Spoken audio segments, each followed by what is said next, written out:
Lesson 9. Covenant. Abraham offers his son. Genesis 22 verse 1 through 19. There is little faith and there is real faith.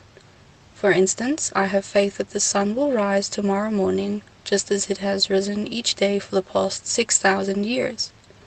We all believe that the sun will rise tomorrow morning and set each evening. That is faith. Abraham saw that God kept his promise to give him a son. Abraham had faith in God as a promise keeper.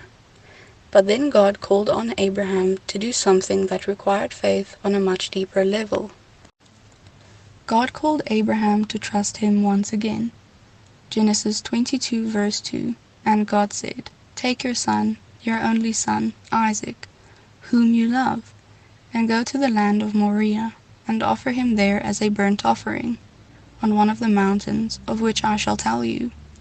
God was asking Abraham to trust him completely in regards to the son that God had given to Sarah and Abraham. So Abraham, who left his home country at the age of 75 and moved to another land, got up early in the morning, cut wood for the offering, saddled his donkey, and took his son Isaac on a journey. Once again, God would show Abraham the place he should go. As the father and son walked along, Isaac asked Abraham, "My father, behold the fire and the wood, but where is the lamb for a burnt offering?" Abraham trusted in God and said, "God will provide for himself the lamb for a burnt offering, my son." And so their journey continued, both of them trusting their heavenly Father to provide the sacrifice. At the appointed place, Abraham built the altar, laid the wood on it, then bound Isaac on top of the wood.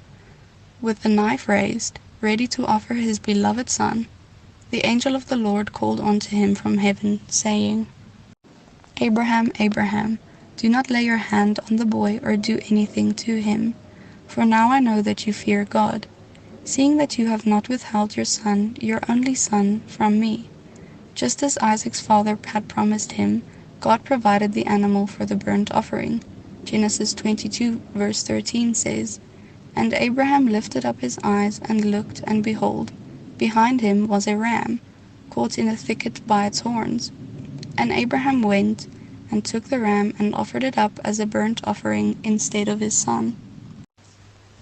And God told Abraham, "Because you have done this, and you have not withheld your son, your only son, I will surely bless you, and I will surely multiply your offspring as the stars of heaven, and as the sand that is on the seashore. And in your offspring shall all the nations of the earth be blessed, because you have obeyed my voice." Is partial obedience really obedience? Do we sometimes say or think, "I will obey up to this point"? God was asking Abraham to trust him completely. God asks us to trust him completely. Do you trust God with your life?